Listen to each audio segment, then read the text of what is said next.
গত 22 দিনে খরচ হয়েছে প্রায় 93,331 টাকা। আমি আপনাদেরকে খাতা দেখাবো। তো তো আসলে এই পরবর্তীতে এখন যে বাচ্চারা আস্তে আস্তে দিন দিন বাড়তেছে, প্রায় সোলাইমবাগ থেকে ছাত্র আসতেছে, তারপরে ওদিক থেকে আব্দুর বাজার বাংলা বাজার থেকে ছাত্ররা আসছে, দিন দিন ছাত্র বাড়তেছে, খরচও বাড়তেছে, কিন্তু আয়টা বাড়তেছে না, ব্যয়টা বাড়তেছে। গত 22 দিনে খরচ হয়েছে প্রায় 93,331 টাকা। আমি আপনাদেরকে খাতা দেখাবো।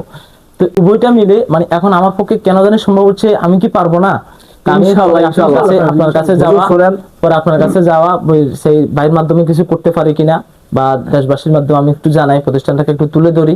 একটা এতিমখানা মাদ্রাসা। তো বর্তমান মাদ্রাসার অবস্থা দেখেন, আপনি এদিক দিয়ে খেয়াল করলে দেখেন, এটা হলো হাবেশ সাহেবের রুম এবং এটা হলো নুরানি ক্লাস। দেখেন জানলাগুলো এখনো করা হয়নি। উপরে উপরে আপনার মনে করেন একটা চান্দিনীর প্রয়োজন, ঘুমগুলা পড়ে রাত্রে রাত্রে বাচ্চারা এখানে থাকে। তারপরে দিকে ফাঁকঘর এখানের ভিতরে এখন পর্যন্ত ফ্যান তো নাই। হ্যাঁ, একটা ফ্যানও নাই, একটা ফ্যানও নাই। ইনশাআল্লাহ হুজুর আসেন, আপনি যদি আমার কথা হচ্ছে যদি ইনশাআল্লাহ আপনার জন্য আমরা কিছু করতে চাই, আলহামদুলিল্লাহ সব হবে। থেকে আমি বিশেষ করে আপনার এখানে একটা চান্দির দরকার, উপরে একটা চান্দিনীর দরকার, আর ফ্যান দরকার, দুটো কমপক্ষে দুটো ফ্যান দরকার, কমপক্ষে দুটো ফ্যান দরকার।